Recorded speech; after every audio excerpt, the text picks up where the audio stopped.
Bem-vindo ao nosso canal. Aqui vais encontrar mensagens que vão edificar a tua vida. Tem gente feliz aqui hoje? A malta jovem tá feliz, né, não? Bom, confesso que foi um desafio trazer essa palavra hoje.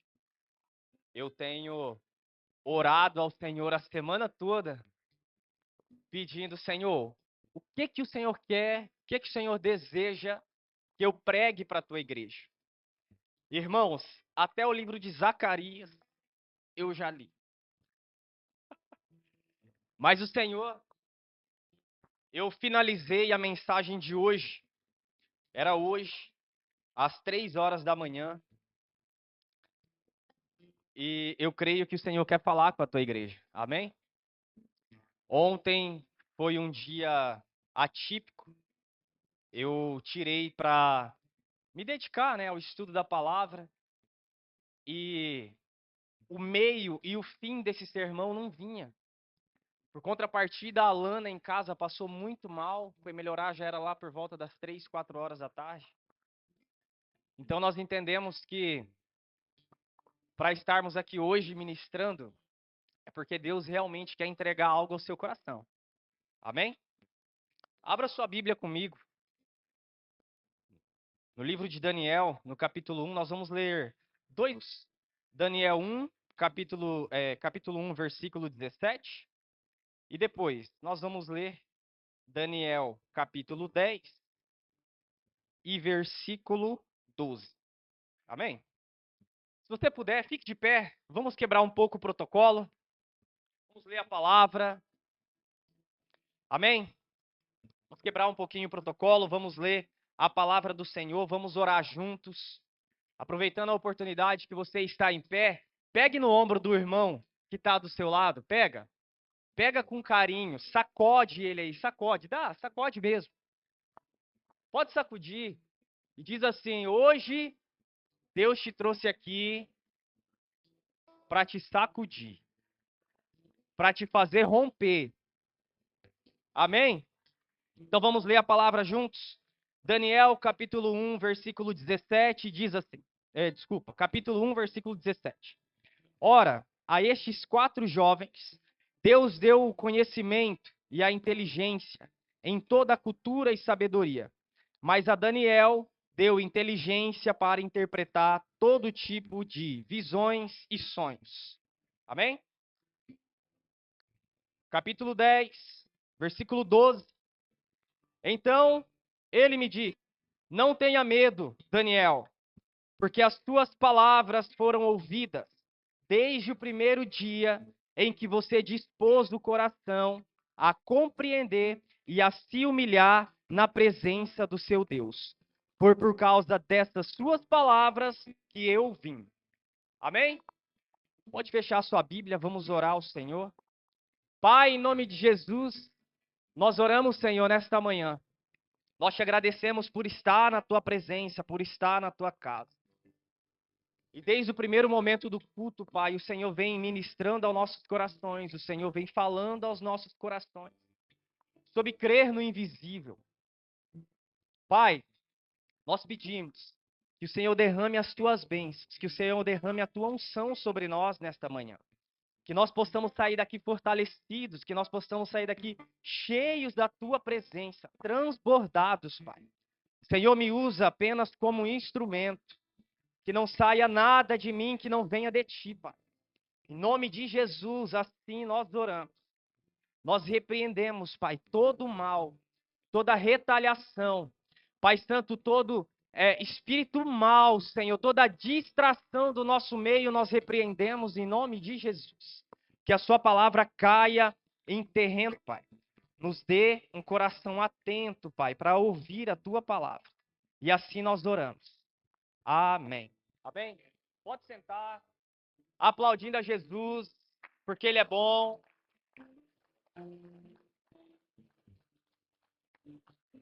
Bem, vou colocar aqui minha cópia. Irmãos, pregar sobre o livro de Daniel é um desafio, né? Ainda mais quando nós temos que pregar com os nossos pastores na casa, professores de teologia de seminário. Já é difícil pregar sobre Daniel, ainda mais quando nós pregamos para homens tão cultos, tão cheios do conhecimento da palavra. Mas amém. O Senhor vai dando misericórdia, não é? O livro de Daniel é um livro que traz textos que às vezes transcende o nosso corpo material. Como eu disse, é um desafio pregar. Daniel é como se fosse o João do nosso Velho Testamento. Para quem gosta de estudar escatologia, né? E ao ler o livro de Apocalipse, claro, também ler o livro de João. Alguns dizem, pregam, e eu acredito, que algumas profecias, algumas visões que Daniel teve há séculos e séculos atrás, ainda nem todas se cumpriram. E eu acredito nisso. Isso nos mostra que a palavra do Senhor, ela é atual. Sim ou não? Amém. Daniel é um desses personagens bíblicos que nos faz apaixonar. Se apaixonar por ele, se apaixonar pela história dele, se apaixonar por aquilo que ele recebeu da parte do Senhor. E o que ele recebeu da parte do Senhor, ele não recebeu num bom tempo. Não era em um tempo de bênçãos, num tempo de alegria, ele recebe num tempo de provação. Um tempo onde o povo de Israel estava sobre um juízo divino. Centenas e centenas de anos, Deus, próprio Deus de Abraão, ele ensinava e tentava trazer o coração daquele povo para mais perto dele. Mas o povinho difícil, não é verdade? O povo difícil. Deus só queria que aquele amasse verdadeiramente. E eles tinham todos os motivos do mundo para fazerem isso. E nós vemos isso na forma com que Deus tirou o povo do Egito. Imagine, irmão, quando aquele povo entra na terra de Canaã, a terra sagrada, a terra prometida, aquele povo se lembra de tudo aquilo, dos deuses que eles adoravam lá no Egito, e eles começam a tirar aqueles deuses que os pais tinham trazido, os deuses que adoravam lá, Baal, até anotei, Astarote, Azera, Marduk, deuses do passado. E eles iam lá nos seus objetos, nas suas roupas, e começaram a adorar mais uma vez, e se lembrava do Egito, de onde Deus os tinha tirado. Mas eles adoravam um Deus que tinha boca, mas não falava. Tinha ouvido, mas não ouvia. Tinha pés, mas não andavam. E Deus só queria um encontro genuíno, um amor verdadeiro com aquele Deus que muitas das vezes nós não vemos, mas sentimos. O mesmo Deus de antes é o que está aqui conosco nesta manhã. Amém? Se você crê nisso, levanta a sua mão, dá uma glória a Deus aí. É o mesmo Deus que passei, a palavra dele diz, é 2 ou 3 reunidos em meu nome, ali eu estarei. Já é uma realidade. É o mundo invisível que a Heloísa começou desde o começo do culto. Ele já passei em nosso meio. E aonde estiver um crente com o coração disponível nesta manhã, o Senhor vai tocar. Amém? Eu imagino nesse cenário Deus olhando lá de cima. Imagino, tá? É eu parafraseando. Deus olhando lá de cima e não conseguindo entender o que está acontecendo. Depois de tudo que Deus fez, da forma que Deus tirou, 10 pragas do Egito, o mar se abrindo, o deserto, tudo bem que deserto é deserto, né? Mas para o povo de Israel, aquele deserto não foi um deserto, foi um passeio. É a mesma coisa de você fazer uma caminhada com o ar-condicionado do carro ligado. Isso porque o deserto, no seu pico do horário, as temperaturas poderiam chegar até 55 graus. Mas à noite as temperaturas caíam, -3, -4, -5 graus. Mas Deus é tão cuidadoso que olha o que ele faz. Ele coloca uma nuvem à frente do povo. Sabe para quê? Refrigerar. Para não queimar a pele. À noite, com frio, o normal é bater os dentes. Aquela mesma nuvem aquecia. Não faltou o pão. Não faltou a roupa. Isso era um oásis, era um resort all inclusive. Quando alguns deles começaram a reclamar de sede, irmãos, quando a gente está falando do deserto, nós não estamos falando dessa travessia pelo deserto de 30 mil pessoas, não, 3 mil pessoas, 30 mil pessoas. Estamos falando de aproximadamente 3 milhões de pessoas. E não havia água potável. Como é que esse povo bebe? Diz para mim.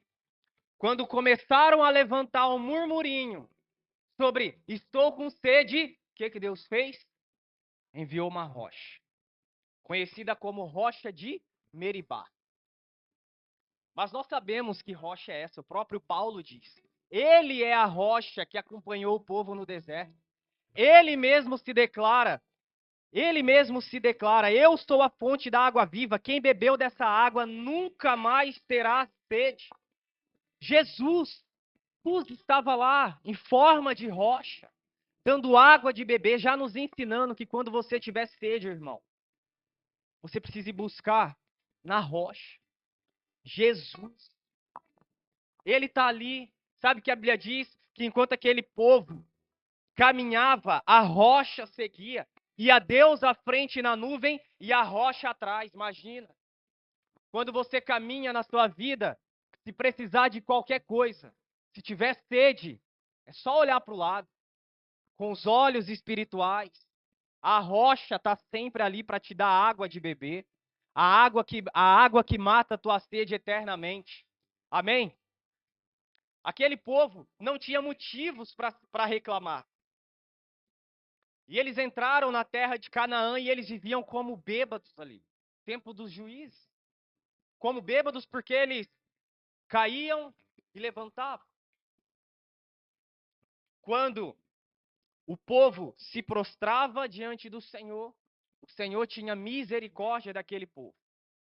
Mas quando novamente o Senhor dava livramento, aquele povo se rendia outra vez a outros deuses. A adorar Baal, por exemplo. E isso foi, de uma forma ou outra, entristecendo Deus. E Daniel, ele vive justamente nesse tempo onde a paciência de Deus acaba. O cálice da sua misericórdia, vamos assim dizer, já não cabe mais nada. Deus já não suporta mais. E Daniel vive nesse tempo. Daniel permite com que o rei da Babilônia não só humilhe o povo, não só prenda, mas também destrua todas as suas bases. Nabucodonosor, que era um rei muito inteligente, conquistador, não foi à toa que teve o maior império naquele tempo. Ele sabia como conquistar uma cidade. Quando era um regime monárquico, ele sabia que tinha que enviar suas tropas direto para os palácios. Porque ele sabe que se ele matasse o rei, se ele prendesse o rei, todo o povo se curvaria a ele. Mas o povo de Israel não vive uma monarquia, eles vivem uma teocracia. Então, Nabucodonosor envia as suas tropas diretamente para o templo, que é onde aquele povo se reunia para Deus falar com eles. Onde aquele povo, onde o sumo sacerdote entrava no lugar santo dos santos e ali a presença do Senhor era manifestada. Nabucodonosor sabia que se ele fosse ali, ele acabava com o povo. E foi isso que ele fez. destruiu o templo, queimou, matou aqueles que trabalhavam ali, os guardas, os sacerdotes, os levitas, né, como eram conhecidos. Destruiu. Nessa hora nós víamos a fé daquele povo esmurecer, se enfraquecer, duvidar. Eles já estavam meio para lá e meio para cá, não é? Mas nesse momento, vinha no seu coração: se Deus não protegeu a casa dele, a nossa casa também não será protegida. Se entristeceram. E nesse momento, Nabucodonosor invade a terra de Canaã, a terra prometida, e leva, na primeira leva, mais ou menos 1 milhão de presos como escravos para a Babilônia. Nessa leva de presos está Daniel, mas ele não está sozinho. Está Daniel, Ananias, Misael e Azarias, mais conhecido como Sadraque, Mesaque e Abednego.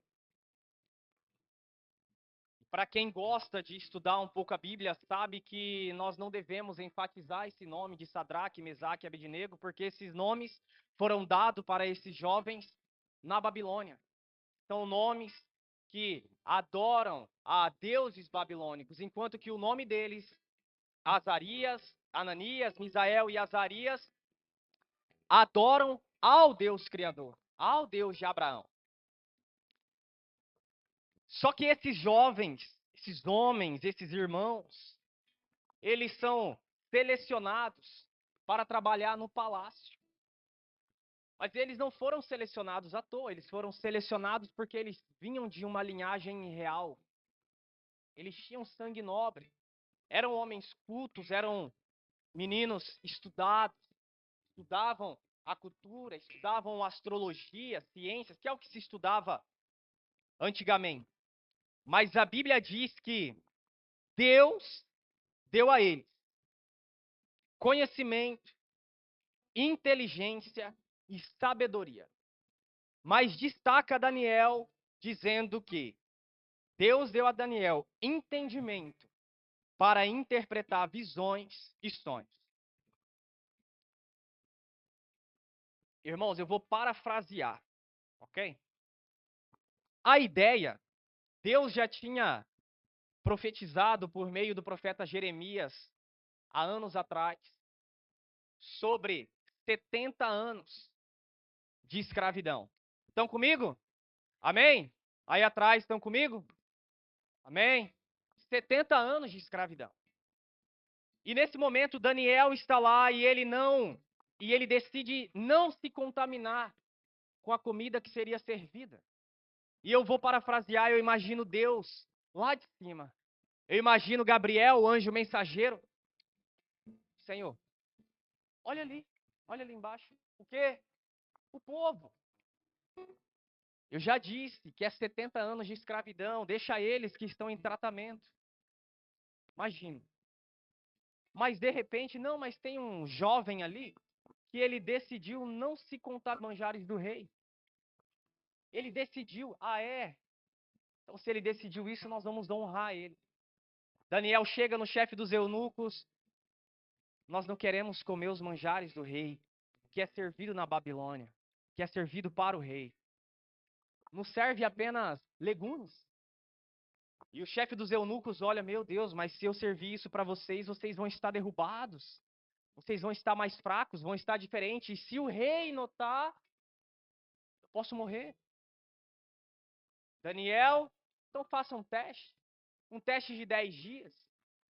E é isso que acontece. Durante aqueles 10 dias, o cozinheiro serve apenas legumes e água. E depois de uns 10 dias, a aparência daqueles jovens eram muito melhores. Eles estavam mais fortes, mais belos.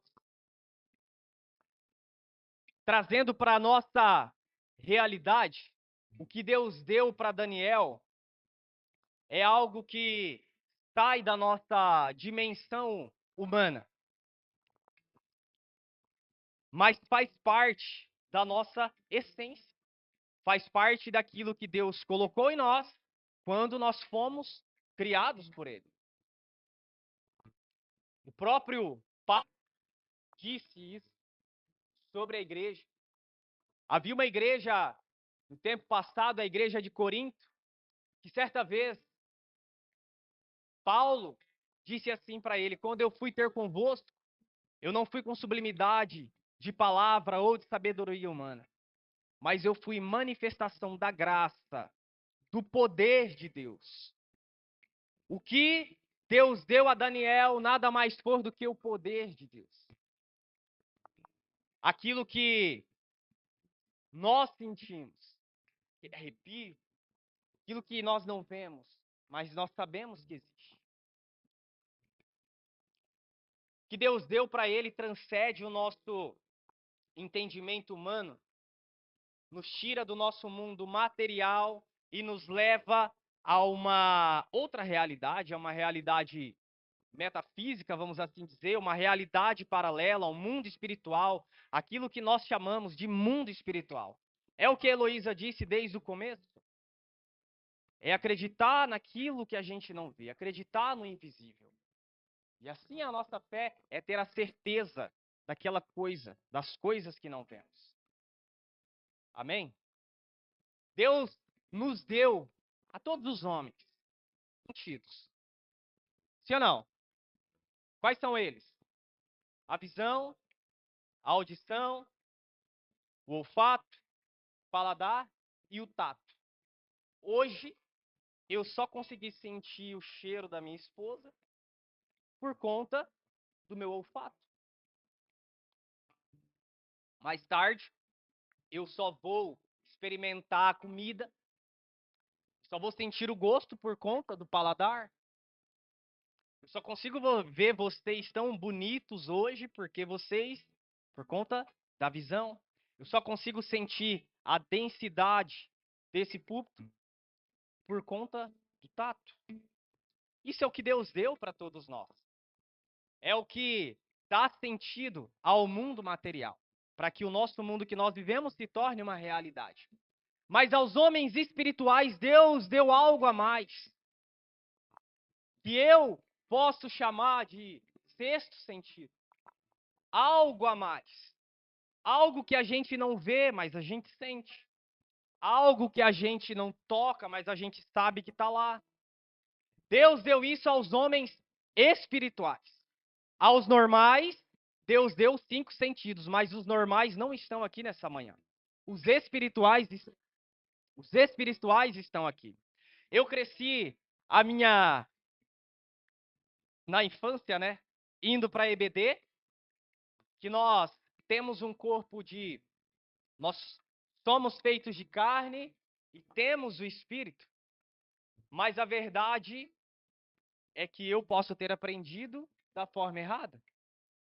Nós não somos um corpo de carne. Nós somos espírito e temos carne. Porque o verbo ter é algo passageiro.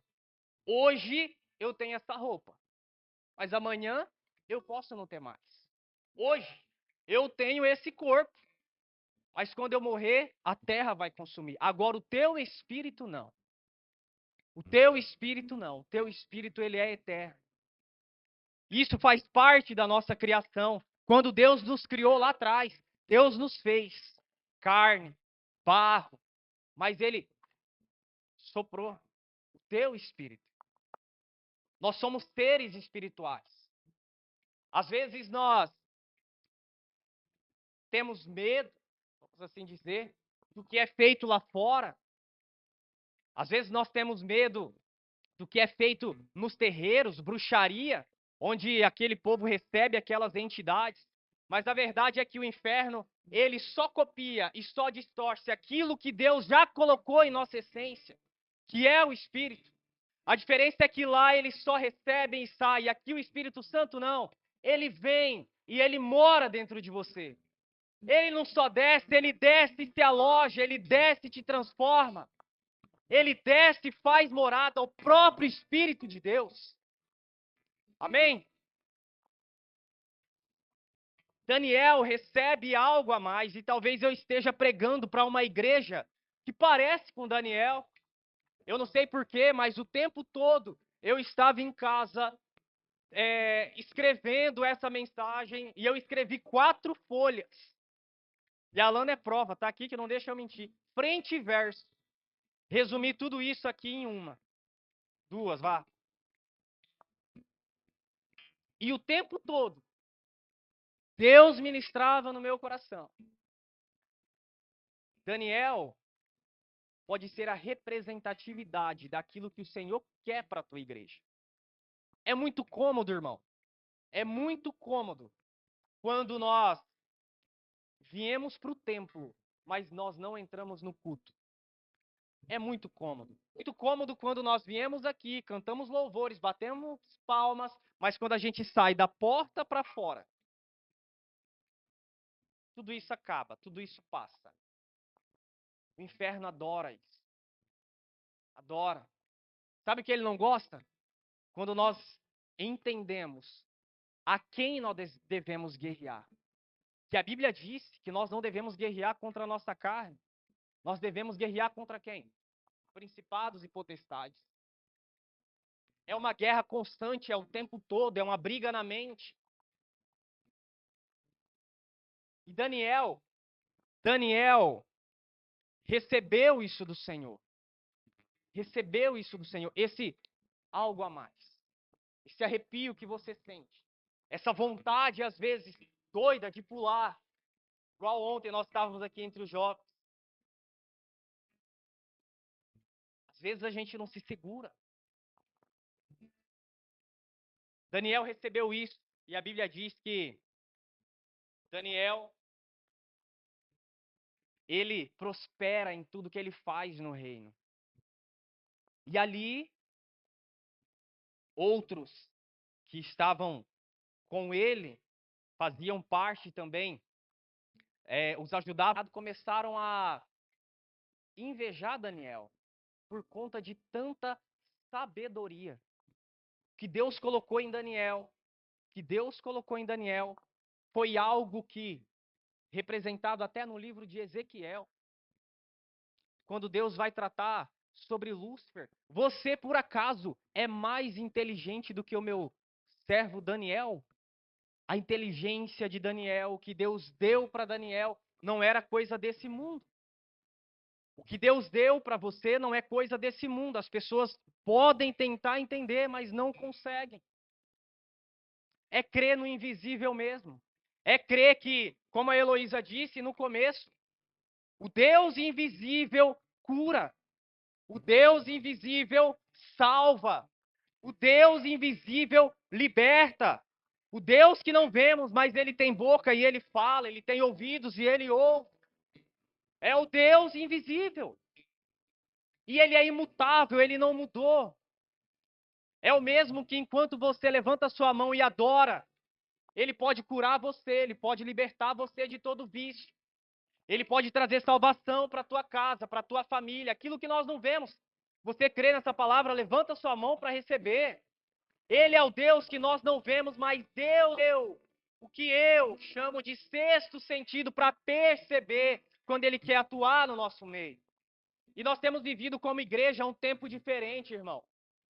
Nós temos vivido como igreja um tempo diferente. Se você não tem notado nada de diferente, eu te convido, esteja mais próximo. Esteja mais próximo. Deus tem trabalhado no coração, no nosso coração, no coração dos jovens de uma maneira diferente.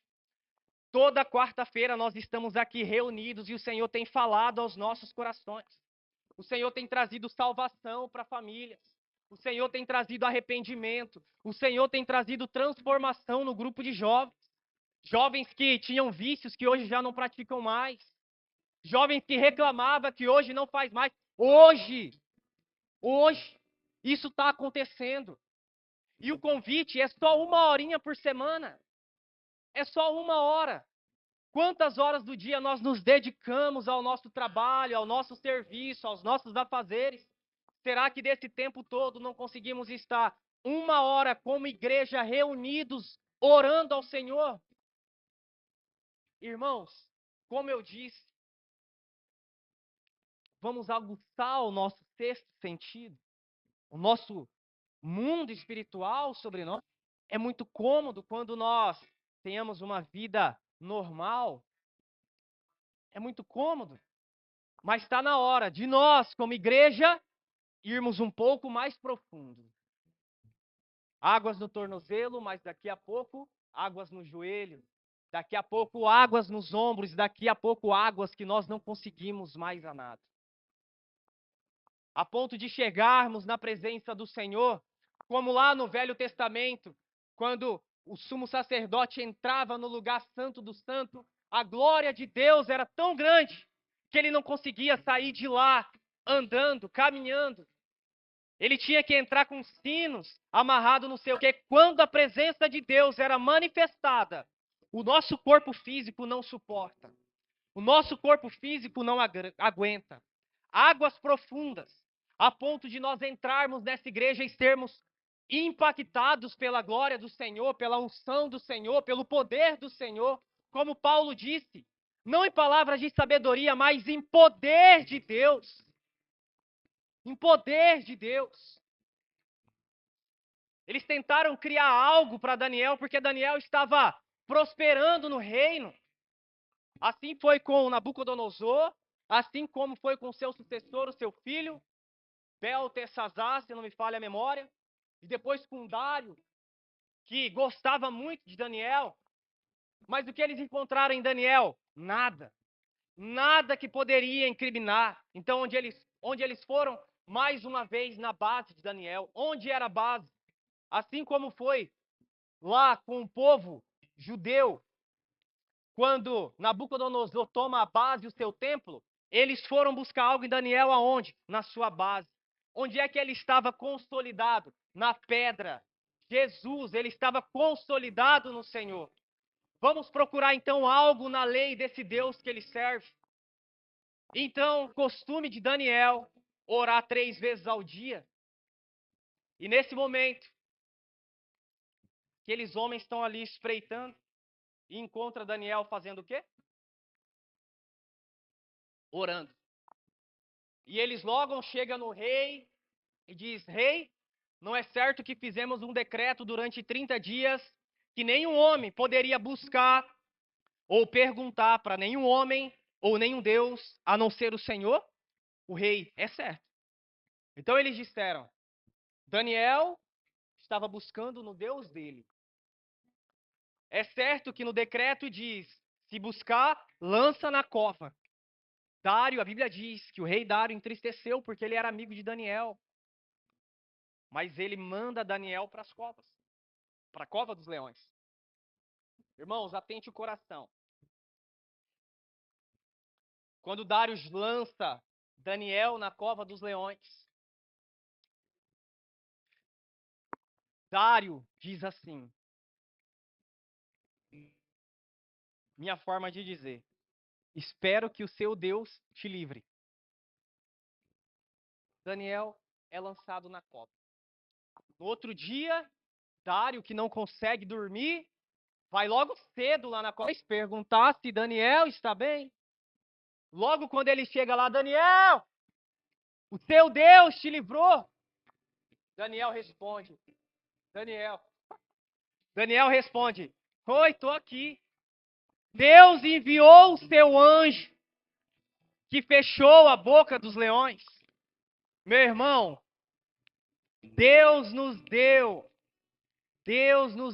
como louvor que nós ministramos, anjo que desce, que ajuda, que guarda, que abençoa, que luta por nós. Nós temos que aprender a lutar com as armas que Deus já nos deu. Armas espirituais. Armas espirituais. Para concluir, versículo 12. Não tenha medo, Daniel, porque as tuas palavras foram ouvidas. Desde o primeiro dia em que você dispôs o coração a compreender e a se humilhar na presença do seu Deus. Foi por causa dessas palavras que eu vim. Daniel é um homem que nos ensina a sair do nosso corpo físico e olhar para o mundo espiritual. Enquanto nós estamos aqui, irmãos, há uma guerra em cima. Há uma guerra. Uma guerra invisível que nós não vemos, mas que o próprio capítulo 10 vai descrever. Há uma guerra que nós não vemos. Uma guerra para te travar, uma guerra para te enfraquecer, uma guerra para te desviar. Há uma guerra aí fora para te matar. Há uma guerra aí fora para fazer você desistir da caminhada. Há uma guerra aí fora para fazer você desistir da sua família, para fazer você desistir do seu ministério. Há uma guerra aí fora que Satanás está furioso. E é só isso que ele tem para fazer, lutando contra a sua vida. Mas Deus nos deu as ferramentas corretas para guerrear. Sabe o que Daniel estava fazendo? Jejuando por 21 dias.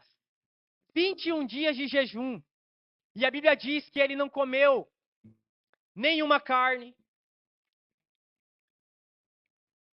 Não comi nada que fosse saboroso, não provei carne nem vinho, e não ungi o corpo com óleo, até que passaram as 3 semanas.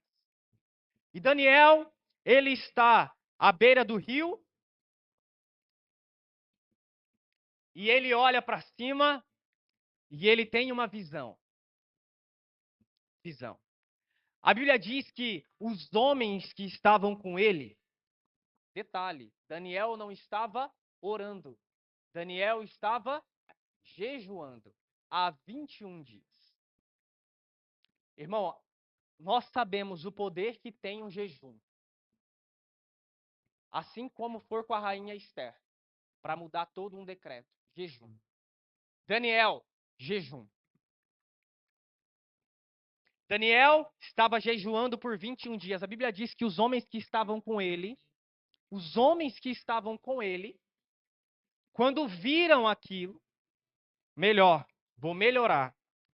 A Bíblia diz que os homens não viram, mas correram com medo. Aí eu te pergunto, se eles não viram, do que eles correram? Eles não viram, mas eles sentiram. Eles sentiram.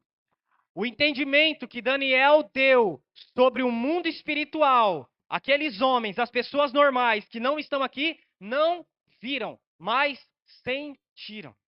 A Bíblia diz que o rosto de Daniel se desfigura. Daniel cai. Então o anjo vem, toca nele e o fortalece. Mas não é isso que eu quero enfatizar.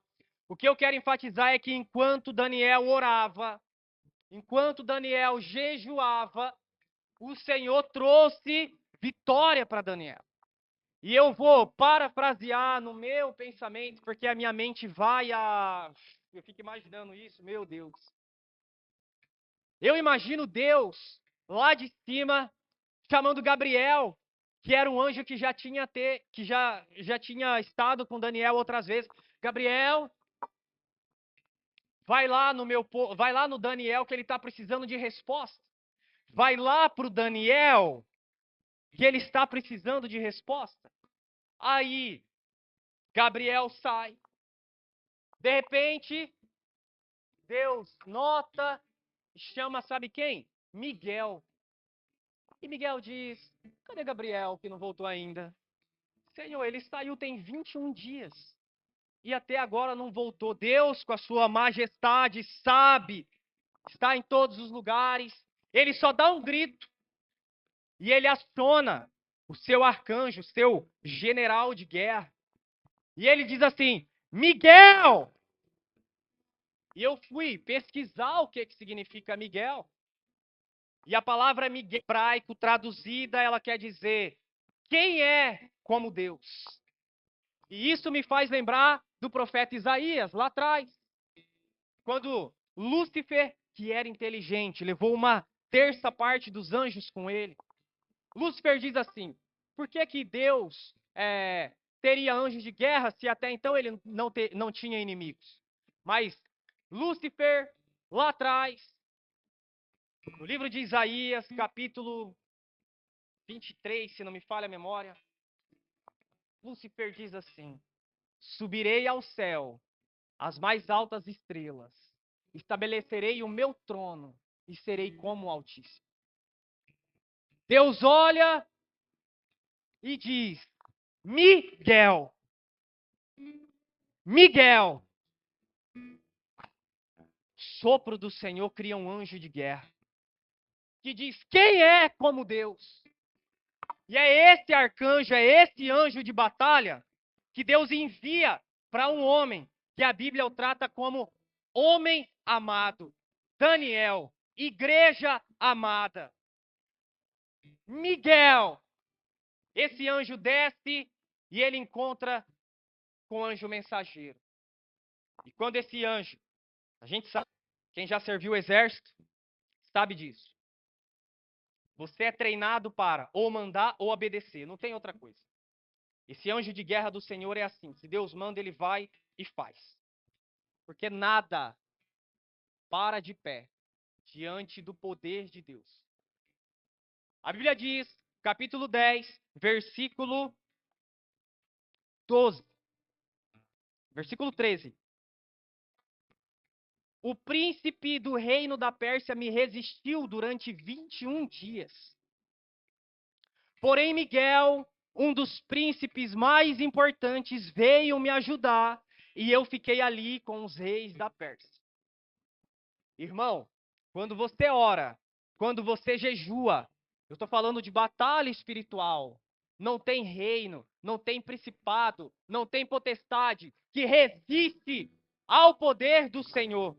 Ao reino da Pérsia, nós estamos falando de governo, de principados, que governam às vezes um país, que governam uma cidade, que governam uma rua. Mas Deus, quando a igreja dele decide orar, decide jejuar, decide buscar o teu poder, o Senhor se manifesta. O Senhor envia anjos para batalhar por nós. Quando o anjo chega em Daniel, o anjo diz: Daniel, a tua oração foi ouvida desde o primeiro dia, mas eu estava em batalha por você. Irmão, sabe o que eu quero dizer com isso? E assim eu posso pedir para você ficar em pé. Se você puder, ficamos em pé. Vamos ter um louvor no final, Elô? Sim? Então o grupo de louvor pode subir também.